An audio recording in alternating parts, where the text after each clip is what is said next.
రేవంత్ సర్కార్ బీసీలను మోసం చేస్తుందని మాజీ చీఫ్ విప్ దాస్యం వినయ్ భాస్కర్ ధ్వజమెత్తారు. స్థానిక సంస్థల్లో 42% రిజర్వేషన్ నుంచి బీసీ డిక్లరేషన్ వరకు అడుగడుగునా బీసీలను వంచేస్తోందని మండిపడ్డారు.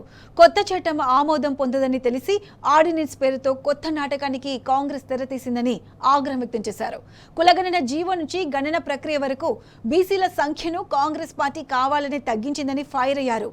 బీసీలకు మద్దతు తెలుపుతూ హన్మకొండ జయశంకర్ పార్క్ లో నిర్వహించిన తెలంగాణ బీసీ మహాసేన ధర్నాలో దాస్యం వినయ్ భాస్కర్ పాల్గొన్నారు.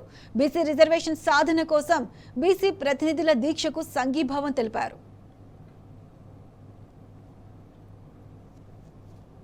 ముందు ఈ కాంగ్రెస్ ప్రభుత్వం వాగ్దానం ఇచ్చినటువంటి కామారెడ్డి డిక్లరేషన్ 42% విద్యా ఉద్యోగాలలో అమలు చేయాలని చెప్పి ఈరోజు కీర్తిశేషులు ప్రొఫెసర్ జయశంకర్ ఉద్యానవనం ముందు చేస్తున్నటువంటి ఈ దీక్ష అందరికి కూడా స్ఫూర్తిదాయకమని సందర్భంగా తెలియజేస్తున్నాం.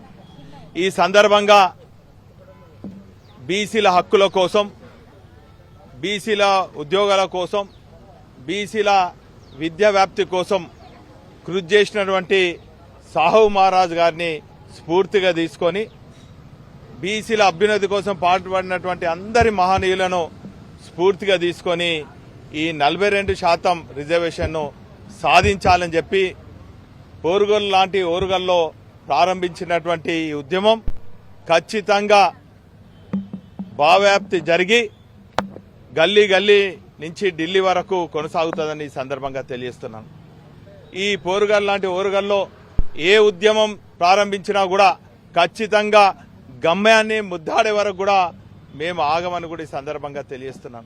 అది తెలంగాణ ఉద్యమం అయితేనేమి, ఇప్పుడు జరుగుతున్నటువంటి బీసీ ఉద్యమం అయితేనేమి. ఆ రోజు ప్రొఫెసర్ జయశంకర్ గారు పదే పదే చెప్పేది తెలంగాణ రావాలంటే భావవ్యాప్తి జరగాలని. అందుకే ఈరోజు 10ల సంఖ్యలు ఉన్నా, 100ల సంఖ్యలు ఉన్నా, లక్షల సంఖ్యలున్నా రేపు ఖచ్చితంగా బీసీ ఉద్యమంతోనే బీసీల హక్కుల కోసము, బీసీల విద్యా వ్యాప్తి కోసము బీసీలో 42% ఇటు విద్యా స్థానిక ఎన్నికలతో పాటు రాజ్యాంగపరంగా మరి చట్టసభలో కూడా మరి రిజర్వేషన్ కల్పించే వరకు కూడా మా బీసీ నాయకులందరూ కూడా ఏకతాటిపైన ఉద్యమం కొనసాగుతారని సందర్భంగా తెలియజేస్తున్నాను. ఈ సందర్భంగా విజ్ఞప్తి చేస్తున్నాను. బీసీ సంఘాలకు కానీ, కుల సంఘాలకు కానీ, బీసీ హక్కుల కోసం పోరాడే అనేక సంస్థలు ఉన్నాయి. మరి వారందరూ కూడా విజ్ఞప్తి చేస్తున్నాం.